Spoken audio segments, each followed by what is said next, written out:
Dan, I want to bring it back to looking at Canada as a place to invest, and we'll get your take on the economy in a second. But I want to get your views on owning Canadian energy. Do you own any names right now? It's been very volatile as of late, and it's interesting to see the price of WTI down despite the escalating tensions. To your point, though, I suppose no supply disruption as of yet. Where do you stand on energy right now? Isn't that just a head scratcher that oil is just not reacting and everything else is? Look, the bottom line is that there is enough supply.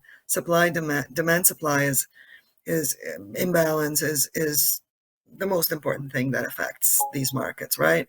And so Hmm. apparently there is lots of oil supply out there. Even when Russia and Ukraine war started, everybody expected oil to just jump, and then, of course, it was another head scratcher that it didn't. And to the extent that the energy companies go with the commodity, I mean, the Canadian energy companies have really cleaned house. They've become real good corporate citizens. They give back to the shareholders.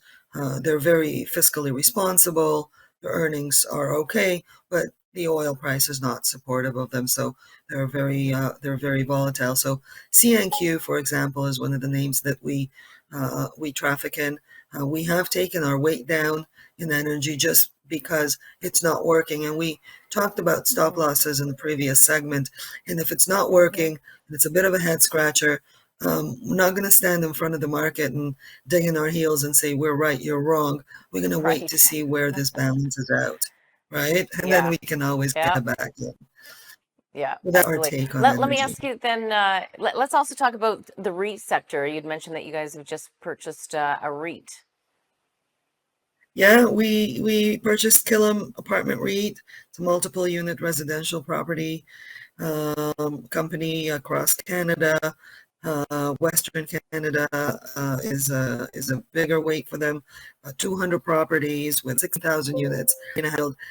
This is a play on interest rate cuts, really. We talked about housing and rentals and the affordability with mortgage rates and rates coming down and the economic situation still in a bit of a Goldilocks position. And the consumer having a little bit of breathing room. These companies will tend to react best to the interest rate cuts.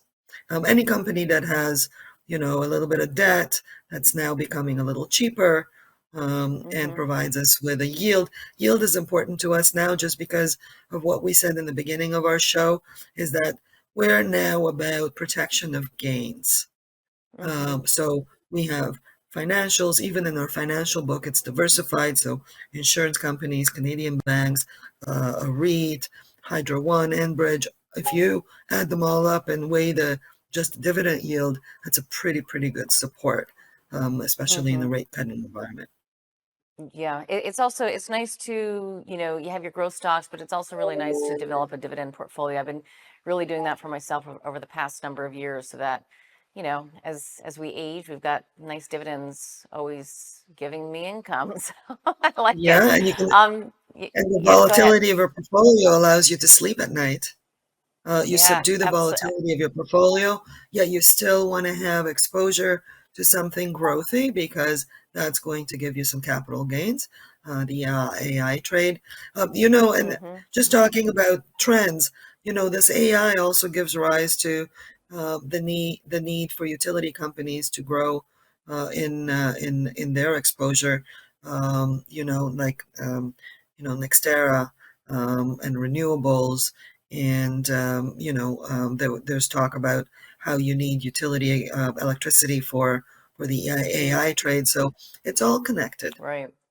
Yeah, very much so. The energy and the power has increased dramatically with the use of AI. Just real brief before we go, Diana, thoughts on the Canadian economy? What do people need to know?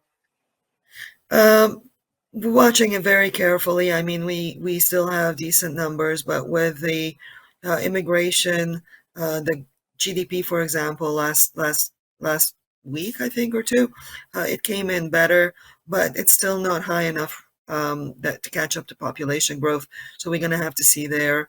making sure it is performing a little subpar, but Mm-hmm. employment is still Yeah. holding. As long as people have jobs, we're okay. Okay. Dana, we'll leave it there. Great to see you. Thank you very much. Thanks for having me. Great to see you too. Thank you. Thank you. And thanks for watching. We'll see you next time.